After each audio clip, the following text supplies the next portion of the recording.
अकरम रियान साहब ने बड़ी मशहूर गजल कहते हैं कि एक मैं फिक्की चाह नहीं पींदा, दूजा ठंडी चाह नहीं पींदा, जेड़ी चाह विच चाह ना होवे जी मैं ऐसी चाह नहीं पींदा। या ते चाह ही छड़ दिती सू या फिर साडी चाह नहीं पींदा। कल्ला बह के चाह पीना पर मैं कल्ली चाह नहीं पींदा। तो तेरी चाह कोई बकरी चाह है, जा मैं तेरी चाह नहीं पींदा।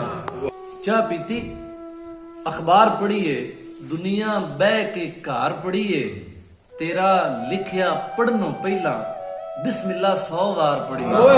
पढ़नो पहला बिस्मिल्लाह 100 बार पढ़िए तो सारा पिंड सू पढ़ने पाया।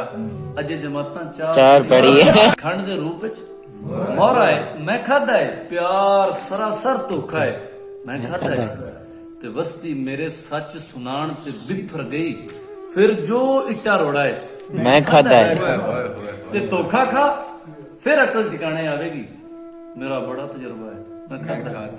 कहते कि जदों मैं एके नू दून पढ़िया, जदों मैं एके नू दून पढ़िया, जहान कहंदा हून पढ़िया, कि दिल नू तोड़न ते कोई हद नहीं तू रह है एडा कानून पढ़िया। कि दिल नू तोड़न ते कोई हद नहीं तू रह है एडा कानून पढ़िया। ते जमल खलील एक कहंदा ना कि धोया पै जो डब गया है पानी रंग ही चब गया है। धोया पै जो डब गया है पानी रंग ही चब गया है, अब्बा नहीं उठिया बेबे इथों उठ के रब गया है। ते भुखा नंगा बंदा सी पर खप्पण पा के फब गया है, ते अंदर कोई और से मरिया पुत्र मैनू दब गया।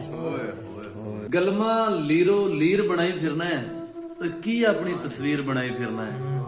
तू की रूपनगर दा आतम ताई है, सारा शहर फकीर बनाई फिरना है। वाह वाह क्या बात। की रूपनगर दा आतम ताई है, सारा शहर फकीर बनाई फिरना। सच पूछे ते ए तेरी कमजोरी है, तू जिन्नू तकदीर बनाई फिरना। पाटा गलमा सीर नहीं आया, अज मैं तू पीड़ नहीं आया। रब्बा केड़ी गलती हुई बूहे ते मस्कीन नहीं आया। दुखां दी हड़ताल है खौरे अज कोई भी पीड़ नहीं आया। दुखां दी हड़ताल है खौरे अज कोई भी पीड़ नहीं आया। जो कुछ अपने बारे सुनिया मैनू आप यकीन नहीं आया। पहली गल मैं खुद नहीं जमया, दूजी गल मैं जी नहीं आया।